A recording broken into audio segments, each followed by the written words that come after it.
या प्रकरणात कुठं राजकारण होतं वाटतं? असं आहे की त्यांची भेट ही मला वाटतं आमच्यासारख्या कार्यकर्त्याला धनंजय मुंडे आणि सुरेश धस हे भेट झाली याच्यात काही नवल वाटत नाही, कारण त्यांचा दोस्ताना हा आजचा नाही, खूप पूर्वीचा आहे आणि ते नेहमीच एकमेकाला सकारात्मक असं राजकारण हे करत असतात. एकमेकाला पूरक राजकारण हे आपण जिल्हा परिषदला बघितलं. जिल्हा परिषदचे खातेवाटप असेल किंवा अध्यक्ष राष्ट्रवादीचा होऊन उपाध्यक्ष धनंजय मुंडे होणार असतील, त्यावेळेला अरुण इंगळे यांचं एक क्रॉस मत होतं, त्याला सोडायला जाणं असेल, म्हणजे नेहमीच त्यांनी एकमेकाला सकारात्मक राजकारण केलेलं आहे. त्यामुळे त्यांचा एवढ्या जुना दोस्ताना जो जयवीरूचा आहे तो इतक्या लवकर संपल असं आपण तरी कशी अपेक्षा करायची. त्यांनी एकमेकाला नेहमी पूरक राजकारण केलेलं आहे.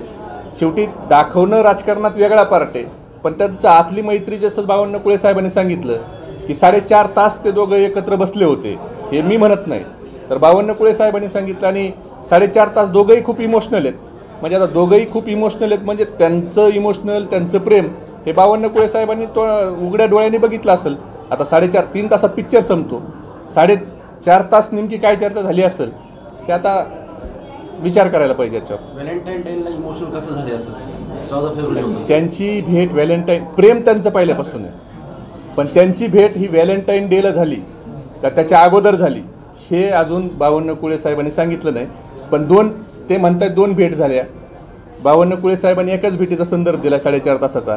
नेमका किती भेटी झाल्यात, कुठं झाल्यात, कोणत्या हॉटेलमध्ये काही जेवणं झालेत का, त्याच्याबद्दल आता तेच सांगू शकतात. पण त्यांच्या मनात जर काही नसतं तर ही भेट त्यांनी मीडियाला घेऊन केली असती आणि मीडियाला देखील बघता आलं असतं की ते ज्यावेळेला किंवा त्यांनी त्यांच्या फेसबुकवर एखादी पोस्ट केली असती. जनरल आपण एखाद्या पेशंटला भेटायला गेलो किंवा एखाद्याची सांत्वन भेट करायला गेलो तर फेसबुकवर आपण पोस्ट टाकतो. जर त्यांच्या भेटीत नॅचरल त्या ठिकाणी असती तर त्यांनी त्याची पोस्ट केली असती.